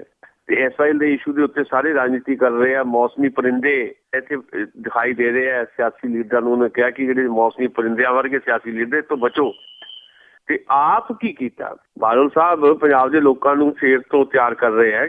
ਕੱਲ ਬਿਆਨ ਇੱਕ ਹੋਰ ਦਿੱਤਾ ਬਾਦਲ ਸਾਹਿਬ ਨੇ, ਕਹਿੰਦੇ ਜੇਲ੍ਹਾਂ 'ਚ ਜਾਣ ਦੀ ਤਿਆਰੀ ਨਾ ਕਰੋ, ਸ਼ਹੀਦੀਆਂ ਦੇਣ ਦੀ ਤਿਆਰੀ ਕਰੋ, ਲੋਕਾਂ ਦੇ ਪੁੱਤ ਸ਼ਹੀਦ ਕਰਾਓ। ਜਾਣੀ ਮਤਲਬ SYL ਦੇ ਇਸ਼ੂ ਦੇ ਉੱਤੇ ਲੋਕਾਂ ਨੂੰ ਫੇਰ ਤੋਂ ਸ਼ਹੀਦੀਆਂ ਲਈ ਤਿਆਰ ਰਹਿਣ ਦੇ ਸੱਦੇ ਦੇਣ ਵਾਲੇ ਬਾਦਲ ਸਾਹਿਬ, ਉਹਨਾਂ ਨੂੰ ਘੱਟੋ ਘੱਟ ਦੱਸਣਾ ਚਾਹੀਦਾ ਹੈ ਕਿ 5ਵੀਂ ਵਾਰ ਉਹ ਪੰਜਾਬ ਦੇ ਮੁੱਖ ਮੰਤਰੀ ਬਣੇ ਨੇ ਤੇ ਉਹਨਾਂ ਨੇ ਇਸ ਮੁੱਦੇ ਦੇ ਉੱਤੇ ਅੱਜ ਤੱਕ ਕੀਤਾ ਕੀ ਹੈ ਰਿਐਲਿਟੀ ਦੇ ਵਿੱਚ, ਬਿਆਨਬਾਜ਼ੀਆਂ ਤੋਂ ਬਿਨਾਂ। ਤੇ ਇਹਦੇ ਕਾਂਗਰਸ ਪਾਰਟੀ ਨੂੰ ਦੱਸਣਾ ਚਾਹੀਦਾ। ਅੱਜ ਚੰਨੀ ਨੇ ਕਹਿਤਾ ਕਿ ਪਾਣੀ ਦੇ ਮੁੱਦੇ ਤੇ ਜਿਹੜਾ ਆ ਸ਼੍ਰੋਮਣੀ ਅਕਾਲੀ ਦਲ ਨੂੰ ਕੇਂਦਰ ਸਰਕਾਰ ਤੋਂ ਬਾਹਰ ਆ ਜਾਣਾ ਚਾਹੀਦਾ। ਇਹ ਸਿਰਫ ਰਾਜਨੀਤਿਕ ਬਿਆਨ ਨੇ। ਅਰਵਿੰਦ ਕੇਜਰੀਵਾਲ ਦੇ ਖਿਲਾਫ ਵੀ ਮੁੱਖ ਮੰਤਰੀ ਨੇ ਬਿਆਨ ਦਿੱਤਾ ਵੀ ਦਿੱਲੀ ਦੀ ਸਰਕਾਰ ਨੇ ਜੀ ਉੱਥੇ ਜਿਹੜਾ ਪੰਜਾਬ ਦੇ ਵਿਰੋਧ ਦੇ ਵਿੱਚ ਇੱਕ ਕਿਸਮ ਦੀ ਪੋਜੀਸ਼ਨ ਹਾਸਲ ਕੀਤੀ ਹੈ। ਸੋ ਅਲਟੀਮੇਟਲੀ ਜਿਹੜੇ ਵੱਖ-ਵੱਖ ਸੰਬੰਧਿਤ ਜਿਹੜੇ ਸੂਬੇ ਨੇ ਹਰਿਆਣਾ ਤੋਂ ਲੈ ਕੇ ਰਾਜਸਥਾਨ ਤੱਕ, ਉਹਨਾਂ ਦੀ ਆਪਣੀ ਰਾਜਨੀਤੀ ਹੈ। ਭਾਰਤੀ ਜਨਤਾ ਪਾਰਟੀ ਦੀ ਰਾਜਨੀਤੀ ਇਸ ਵੇਲੇ ਜਿਹੜੀ ਹੈ ਉਹ ਇਹ ਹੈ ਵੀ ਪੰਜਾਬ ਦੇ ਵਿੱਚ ਇਲੈਕਸ਼ਨ ਹੈ, ਇਸ ਕਰਕੇ ਚੁੱਪ ਦੀ ਰਾਜਨੀਤੀ ਜਿਹੜੀ ਉਹ ਕਰ ਰਹੀ ਹੈ। ਕੇਂਦਰ ਨੇ ਹਲਫਨਾਮਾ ਦਿੱਤਾ ਪੰਜਾਬ ਦੇ ਖਿਲਾਫ ਤੇ ਹੁਣ ਅੱਜ ਕੱਲ੍ਹ ਪੰਜਾਬ ਦੀ BJP ਜਿਹੜੀ ਹੈ ਉਹ ਇਹ ਦਾਅਵੇ ਕਰ ਰਹੀ ਹੈ ਕਿ ਅਸੀਂ ਤਾਂ ਦੇਖੋ ਜੀ ਇਸ ਮੁੱਦੇ ਦੇ ਉੱਤੇ ਜਾ ਕੇ ਆਪਣੀ ਨੈਸ਼ਨਲ ਲੀਡਰਸ਼ਿਪ ਨੂੰ ਮਿਲੇ ਹਾਂ, ਅਸੀਂ ਤਾਂ ਪੰਜਾਬ ਦੇ ਨਾਲ ਹੈ। BJP ਦੀ ਜਿਹੜੀ ਹਰਿਆਣਾ ਯੂਨਿਟ ਹੈ ਉਹ ਹਰਿਆਣੇ ਦੇ ਪੱਖ 'ਚ ਹੈ ਤੇ ਦਿੱਲੀ ਵਾਲੇ ਜਿਹੜੇ ਆਪਣੇ ਤਰੀਕੇ ਨਾਲ ਗੱਲ ਕਰਦੇ ਆ। ਇਹਦੇ ਕਾਂਗਰਸ ਪਾਰਟੀ ਦਾ ਹਰਿਆਣਾ ਯੂਨਿਟ ਹੋਰ ਕੁਝ ਕਹਿੰਦਾ, ਪੰਜਾਬ ਵਾਲੇ ਕੁਝ ਹੋਰ ਕਹਿੰਦੇ ਆ। ਸੋ ਅਲਟੀਮੇਟਲੀ ਇਸ ਮੁੱਦੇ ਦੇ ਉੱਤੇ ਕਿਸੇ ਦੀ ਵੀ ਪੰਜਾਬ ਪੱਖੀ ਅਪਰੋਚ ਨਹੀਂ ਹੈ। ਸਿਰਫ ਤੇ ਸਿਰਫ ਇਹ ਮਸਲਾ ਜਿਹੜਾ ਆ ਦੇਖੋ ਅਸੀਂ ਸਮਝਦੇ ਹਾਂ ਕਿ ਇਹ ਮਸਲਾ ਸੁਪਰੀਮ ਕੋਰਟ ਦੇ ਵਿੱਚ ਹੈ ਤੇ ਜਿਹੜੇ ਸਿਧਾਂਤਕ ਤੌਰ ਦੇ ਉੱਤੇ ਜਾਂ ਵਿਗਿਆਨਕ ਨਜ਼ਰੀਏ ਨਾਲ ਸੋਚਣ ਵਾਲੇ ਲੋਕ ਇਹ ਸਮਝਦੇ ਆ ਕਿ ਪਾਣੀਆਂ ਦਾ ਜਿਹੜਾ ਨਿਪਟਾਰਾ ਹੈ ਉਹ ਰਿਪੇਰੀਅਨ ਸਿਧਾਂਤ ਜਿਹੜਾ ਕੌਮਾਂਤਰੀ ਕਾਨੂੰਨ ਦੇ ਮੁਤਾਬਕ ਜਿਹੜਾ ਹੋਣਾ ਚਾਹੀਦਾ ਉਹਦੇ ਵੱਲ ਵਧਣ ਦੀ ਕੋਈ ਗੱਲ ਨਹੀਂ ਕਰਦਾ। ਇਹ ਸਿਰਫ ਤੇ ਸਿਰਫ ਲੋਕਾਂ ਨੂੰ ਲੜਾਉਣ ਦੀ ਪੜਾਉਣ ਦੀ ਇੱਕ ਪੋਲੀਟਿਕਸ ਦੇ ਵਿੱਚ ਲੋਕਾਂ ਨੂੰ ਉਲਝਾਇਆ ਜਾ ਰਿਹਾ ਤੇ ਇਹਨੂੰ ਪੋਲੀਟੀਕਲ ਟੂਲ ਦੇ ਤੌਰ ਤੇ ਇੱਕ ਵੋਟ ਦੇ ਟੂਲ ਦੇ ਤੌਰ ਦੇ ਉੱਤੇ ਵਰਤਣ ਦੀ ਪੂਰੀ ਕੋਸ਼ਿਸ਼ ਜਿਹੜੀਆਂ ਆ ਸਾਰੀਆਂ ਸਿਆਸੀ ਪਾਰਟੀਆਂ ਕਰ ਰਹੀਆਂ ਜੀ। ਜੀ ਤੇ ਅਖੀਰ ਦੇ ਵਿੱਚ ਆਪਾਂ ਇੱਕ ਪਠਾਨਕੋਟ ਹਮਲੇ ਦੀ ਜੇ ਗੱਲ ਕਰੀਏ, ਪਠਾਨਕੋਟ ਹਮਲਾ ਹੋਇਆ ਸੀਗਾ ਤੇ ਦੋਹਾਂ ਦੇਸ਼ਾਂ ਨੇ ਆਪਣੀ ਜੋ ਦਿਖਾਉਣਾ ਚਾਹੀਦਾ ਸੀਗਾ ਕਿ ਕਿੰਨੇ ਕੁ ਜ਼ਿੰਮੇਵਾਰ ਆ, ਉਹ ਜ਼ਿੰਮੇਵਾਰੀ ਨਹੀਂ ਦਿਖਾਈ, ਇੱਕ ਦੂਸਰੇ ਦੇ ਉੱਤੇ ਉਂਗਲਾਂ ਹੀ ਉਠਾਈਆਂ। ਕੀ ਇਹਨਾਂ ਦੋਹਾਂ ਦੇਸ਼ਾਂ ਦੀ ਕੋਈ ਫੋਰਨ ਪਾਲਿਸੀ ਹੈ ਇਸ ਤਰ੍ਹਾਂ ਦੀ? ਦੇਖੋ ਦੇਸ਼ ਜਦੋਂ ਇੱਕ ਦੂਜੇ ਨੂੰ ਮਿਲਦੇ ਗਿਲਦੇ ਹੈ ਤੇ ਉਹਦੇ ਪਿੱਛੇ ਜਾਣੀ ਤੁਹਾਡੀ ਵਿਦੇਸ਼ ਨੀਤੀ ਕੀ ਹੈ, ਉਹਦੇ ਨਜ਼ਰੀਏ ਦੇ ਨਾਲ ਜੇ ਉਹ ਮੁਲਾਕਾਤਾਂ ਦਾ ਦੌਰ ਹੋਵੇ ਤੇ ਉਸੇ ਨਜ਼ਰੀਏ ਦੇ ਨਾਲ ਦੋਹਾਂ ਮੁਲਕਾਂ ਦੇ ਵਿੱਚ ਲਗਾਤਾਰ ਜਿਹੜਾ ਇੱਕ ਪ੍ਰਕਿਰਿਆ ਚੱਲੇ ਵਧੇਰੇ ਚੰਗੇ ਸੰਬੰਧ ਬਣਾਉਣ ਦੀ ਪ੍ਰਕਿਰਿਆ, ਫਿਰ ਤਾਂ ਗੱਲ ਹੋਰ ਹੁੰਦੀ ਹੈ। ਜਦੋਂ ਤੁਸੀਂ ਕਿਸੇ ਵੀ ਪ੍ਰਧਾਨ ਮੰਤਰੀ ਦੇ ਨਾਲ ਜਾਂ ਵਜ਼ੀਰ ਆਜ਼ਮ ਦੇ ਨਾਲ ਉਹੀ ਸੈਰ ਸਪਾਟੇ ਦੇ ਤੌਰ ਦੇ ਉੱਤੇ ਜਾਂਦੇ ਹੋ, ਮਿਲਦੇ ਹੋ, ਜਾ ਕੇ ਚਾਹ ਦਾ ਕੱਪ ਸਾਂਝਾ ਕਰ ਲੈਂਦੇ ਹੋ, ਤੇ ਇਹਦਾ ਮਤਲਬ ਇਹ ਨਹੀਂ ਕਿ ਵਿਦੇਸ਼ ਪਾਲਿਸੀ ਦਾ ਹਿੱਸਾ ਹੈ। ਅੱਜ ਭਾਰਤ ਦੀ ਵਿਦੇਸ਼ ਪਾਲਿਸੀ ਜਾਂ ਫੋਰਨ ਪਾਲਿਸੀ ਹੈ, ਜਾਂ ਪਾਕਿਸਤਾਨ ਦੀ ਫੋਰਨ ਪਾਲਿਸੀ ਹੈ, ਜਾਂ ਸਾਡੇ ਗੁਆਂਢ ਦੇ ਬਾਕੀ ਮੁਲਕਾਂ ਦੀ ਜਿਹੜੀ ਫੋਰਨ ਪਾਲਿਸੀ, ਉਹਦੇ ਵਿੱਚ ਟਕਰਾਅ ਜਿਹੜੇ ਦਿਖਾਈ ਦੇ ਰਹੇ ਆ, ਉਹ ਇਸ ਕਰਕੇ ਦਿਖਾਈ ਦੇ ਰਹੇ ਆ ਕਿ ਮੁਲਕਾਂ ਦੇ ਹੁਕਮਰਾਨ ਜਿਹੜੇ ਆ ਉਹ ਆਪਣੇ ਆਵਾਮ ਦੇ ਪ੍ਰਤੀ ਸਹੀ ਤਰੀਕੇ ਦੇ ਨਾਲ ਜਵਾਬਦੇਹ ਨਹੀਂ ਹੋਣਾ ਚਾਹੀਦਾ। ਅੱਜ ਦੇਸ਼ ਦੇ ਵਿੱਚ ਸਾਡੇ ਭਾਰਤ ਦੇ ਹਵਾਲੇ ਨਾਲ ਜਦੋਂ ਅਸੀਂ ਗੱਲ ਕਰਦੇ ਹਾਂ, ਭਾਰਤ 'ਚ ਕੀ ਹੋ ਰਿਹਾ, ਇੱਕ ਪਾਸੇ ਸਾਡਾ ਟਕਰਾਅ ਜਿਹੜਾ ਆ ਉਹ ਪਾਕਿਸਤਾਨ ਦੇ ਨਾਲ ਦਿਖਾਈ ਦੇ ਰਿਹਾ, ਤੇ ਉਹ ਟਕਰਾਅ ਵੱਧਦਾ ਦਿਖਾਈ ਦੇ ਰਿਹਾ। ਦੂਜੇ ਪਾਸੇ ਦੇਸ਼ ਦੀਆਂ ਜਿਹੜੀਆਂ ਅੰਦਰੂਨੀ ਪ੍ਰੋਬਲਮਸ ਹੈਗੀਆਂ ਉਹਨਾਂ ਨੂੰ ਡੀਲ ਨਹੀਂ ਕੀਤਾ ਜਾ ਰਿਹਾ, ਉਹਨਾਂ ਨੂੰ ਮੁਖਾਤਬ ਨਹੀਂ ਹੋਇਆ ਜਾ ਰਿਹਾ। ਇੱਕ ਜਾਲੀ ਕਿਸਮ ਦਾ ਇੱਕ ਮਾਹੌਲ ਉਸਾਰਿਆ ਜਾ ਰਿਹਾ, ਕਦੀ ਭਾਰਤ ਮਾਤਾ ਦੀ ਜੈ ਦੇ ਨਾਂ ਤੇ, ਕਦੇ ਗਊ ਮਾਤਾ ਦੇ ਨਾਂ ਦੇ ਉੱਤੇ, ਰਾਸ਼ਟਰਵਾਦ ਦੇ ਨਾਂ ਦੇ ਉੱਤੇ। ਇਸ ਤਰ੍ਹਾਂ ਦਾ ਜਿਹੜਾ ਇੱਕ ਅੰਧ ਰਾਸ਼ਟਰਵਾਦ ਦਾ ਇੱਕ ਫੈਲਾਅ ਜਿਹੜਾ ਕੀਤਾ ਜਾ ਰਿਹਾ, ਤਾਂ ਜੋ ਲੋਕ ਇਸ ਚਰਚਾ ਦੇ ਵਿੱਚ ਰੁੱਝੇ ਰਹਿਣ। ਇੱਕ ਤਾਂ ਲਾਗਲੇ ਜਿਹੜੇ ਸਾਡੇ ਗੁਆਂਢ ਦੇ ਮੁਲਕ ਉਹਨਾਂ ਨਾਲ ਸਾਡੇ ਰਿਲੇਸ਼ਨ ਕੀ ਰਹਿਣਗੇ, ਕਿੱਦਾਂ ਦਾ ਟਕਰਾਅ ਰਹੇਗਾ, ਕਦੋਂ ਮਤਲਬ ਇੱਦਾਂ ਦੀ ਰਾਜਨੀਤੀ ਚੱਲਦੀ ਰਹੇਗੀ ਕਿ ਤੁਸੀਂ ਇੱਕ ਸਿਰ ਸਾਡਾ ਕਲਮ ਕੀਤਾ, ਅਸੀਂ 10 ਸਿਰ ਲੈ ਕੇ ਆਵਾਂਗੇ, ਇੱਦਾਂ ਦੇ ਬਿਆਨਾਂ 'ਚ ਉਲਝਾਇਆ ਜਾਏਗਾ, ਜਾਂ ਇੱਦਾਂ ਦੇ ਬਿਆਨਾਂ 'ਚ ਉਲਝਾਇਆ ਜਾਏਗਾ ਕਿ ਪਾਕਿਸਤਾਨ 'ਚ ਜਾ ਕੇ ਹੁਣੇ ਹਮਲਾ ਕਰ ਦਿੱਤਾ ਜਾਏ, ਜਾਂ ਫਿਰ ਭਾਰਤ ਦੀ ਅੰਦਰੂਨੀ ਪੋਲਿਟਿਕਸ ਇੱਦਾਂ ਡਿਜ਼ਾਈਨ ਕੀਤੀ ਜਾਏਗੀ ਵੀ ਕਿਸੇ ਨਾ ਕਿਸੇ ਮੌਕੇ ਦੇ ਉੱਤੇ ਇੱਦਾਂ ਦੀ ਗੱਲ ਬਣਾ ਕੇ ਰੱਖੀ ਜਾਏ ਵੀ ਇਸ ਵੇਲੇ ਦੇਸ਼ ਦੇ ਵਿੱਚ ਕਿੰਨੇ ਲੋਕ ਇੱਦਾਂ ਦੇ ਆ ਜਿਹੜੇ ਭਾਰਤ ਮਾਤਾ ਦੀ ਜੈ ਨਹੀਂ ਕਹਿ ਰਹੇ, ਉਹ ਦੇਸ਼ ਧਰੋਹੀ ਹੈ, ਇਹਨਾਂ ਦੇਸ਼ ਧਰੋਹੀਆਂ ਨੂੰ ਤੇ ਮੁਲਕ 'ਚ ਰਹਿਣ ਦਾ ਅਧਿਕਾਰ ਹੀ ਕੋਈ ਨਹੀਂ ਹੈ। ਇੱਦਾਂ ਦਾ ਮਾਹੌਲ ਪੈਦਾ ਕਰਕੇ ਰੋਜ਼ੀ ਰੋਟੀ ਦੇ ਜਿਹੜੇ ਮਸਲੇ ਆ ਆਮ ਬੰਦੇ ਦੇ, 1.25 ਅਰਬ ਦੀ ਭਾਰਤੀ ਜਨਤਾ ਦੇ ਵਿੱਚੋਂ 80-85 ਕਰੋੜ ਜਿਹੜਾ ਬੰਦਾ ਆ ਭਾਰਤ ਦਾ, ਜਿਹਦੇ ਵਾਸਤੇ ਰੋਜ਼ 2 ਵਕਤ ਦੀ ਰੋਟੀ ਦਾ ਜੁਗਾੜ ਕਰਨਾ ਬਹੁਤ ਮੁਸ਼ਕਿਲ ਹੈ, ਉਹ ਕਿਤੇ ਸਵਾਲ ਨਾ ਪੁੱਛ ਲਵੇ ਕਿ ਮੇਰਾ ਰੁਜ਼ਗਾਰ ਕਿੱਥੇ ਹੈ। ਜਿਹੜਾ ਰੁਜ਼ਗਾਰ ਦੇਣ ਦੇ ਦਾਅਵੇ ਦੇ ਨਾਲ ਤੁਸੀਂ ਆਏ ਹੁਕੂਮਤ ਦੇ ਵਿੱਚ, ਤੇ ਅਸੀਂ ਤੁਹਾਨੂੰ ਵੋਟ ਕੀਤਾ, ਅਸੀਂ ਵੋਟ ਤੁਹਾਨੂੰ ਪਾਈ ਹੈ, ਤੇ ਉਹ ਮੇਰਾ ਰੁਜ਼ਗਾਰ ਕਿੱਥੇ ਹੈ, 2 ਵਕਤ ਦੀ ਰੋਟੀ ਦਾ ਮੇਰਾ ਜੁਗਾੜ ਕਿੱਦਾਂ ਹੋਏਗਾ। ਜਾਂ ਕਿਤੇ ਇਹ ਸਵਾਲ ਨਾ ਲੋਕ ਕਰ ਲੈਣ ਕਿ ਜਿਹੜਾ 100 ਦਿਨ 'ਚ ਤੁਸੀਂ ਕਾਲਾ ਧਨ ਵਾਪਸ ਲੈ ਕੇ ਆਉਣਾ ਸੀ, ਉਹ ਕਿੱਥੇ ਗਏ 100 ਦਿਨ, ਉਹ 100 ਦਿਨ ਤੋਂ ਗਾਂਹ ਵੀ ਪਤਾ ਨਹੀਂ ਕਿੰਨੇ 100 ਦਿਨ ਲੰਘ ਗਏ ਆ। ਉਹ ਸਾਰੀਆਂ ਚੀਜ਼ਾਂ ਜਿਹੜੀਆਂ ਤੁਸੀਂ ਭਾਰਤ ਦੇ ਵਿੱਚ ਫੈਲਾਈਆਂ ਸੀ, ਉਹਨਾਂ ਦੀ ਜਵਾਬਦੇਹੀ ਤੋਂ ਬਚਣ ਵਾਸਤੇ ਇਸ ਤਰ੍ਹਾਂ ਦਾ ਮਾਹੌਲ, ਇੱਕ ਧਾਰਮਿਕ ਕਿਸਮ ਦਾ ਜਨੂਨ, ਰਾਸ਼ਟਰਵਾਦ ਦੇ ਹਵਾਲੇ ਦੇ ਨਾਲ, ਭਾਰਤ ਮਾਤਾ ਦੀ ਜੈ ਦੇ ਹਵਾਲੇ ਦੇ ਨਾਲ, ਤੇ ਨਾਲ ਜਿਹੜੇ ਸਾਡੇ ਗੁਆਂਢੀ ਮੁਲਕ ਉਹਨਾਂ ਨਾਲ ਰਿਸ਼ਤਿਆਂ ਦੇ ਵਿੱਚ ਕੜਵਾਹਟ ਪੈਦਾ ਕਰਕੇ ਦੋਹਾਂ ਮੁਲਕਾਂ ਦੇ ਹੁਕਮਰਾਨਾਂ ਵੱਲੋਂ ਇਸ ਤਰ੍ਹਾਂ ਦੀਆਂ ਸਥਿਤੀਆਂ ਪੈਦਾ ਕੀਤੀਆਂ ਜਾਂਦੀਆਂ, ਤਾਂ ਜੋ ਫਜ਼ੂਲ ਕਿਸਮ ਦੀ ਚਰਚਾ 'ਚ ਲੋਕ ਉਲਝੇ ਰਹਿਣ ਤੇ ਰੋਜ਼ੀ ਰੋਟੀ ਦਾ ਜਿਹੜਾ ਉਹਨਾਂ ਦਾ ਅਸਲੀ ਮੁੱਦਾ ਹੈ ਉਹ ਆਪਣਾ ਅਧਿਕਾਰ ਜਿਹੜਾ ਮੰਗਣ ਦੀ ਪੋਜੀਸ਼ਨ ਦੇ ਵਿੱਚ ਹੀ ਨਾ ਆਉਣ। ਜੀ ਬਹੁਤ ਬਹੁਤ ਧੰਨਵਾਦ ਸੁਸ਼ੀਲ ਦਸਾਂਝ ਜੀ। ਮਿਹਰਬਾਨੀ, ਸ਼ੁਕਰੀਆ ਜੀ। ਅਜੀ ਸਰੋਤੇ ਸਨ ਸੁਸ਼ੀਲ ਦਸਾਂਝ ਜੋ ਸਾਡੇ ਨਾਲ ਜੁੜਦੇ ਨੇ ਤੇ ਕਰਦੇ ਨੇ ਕੁਝ ਖਬਰਾਂ। ਹੁਣ ਬਲਵਿੰਦਰ ਕੌਰ ਵੱਲੋਂ ਵੀ ਅਗਲੇ ਬੁਲਟਨ ਤੱਕ ਆਪ ਸਭ ਨੂੰ ਹੀ ਪਿਆਰ ਭਰੀ ਸਤਿ ਸ੍ਰੀ ਅਕਾਲ।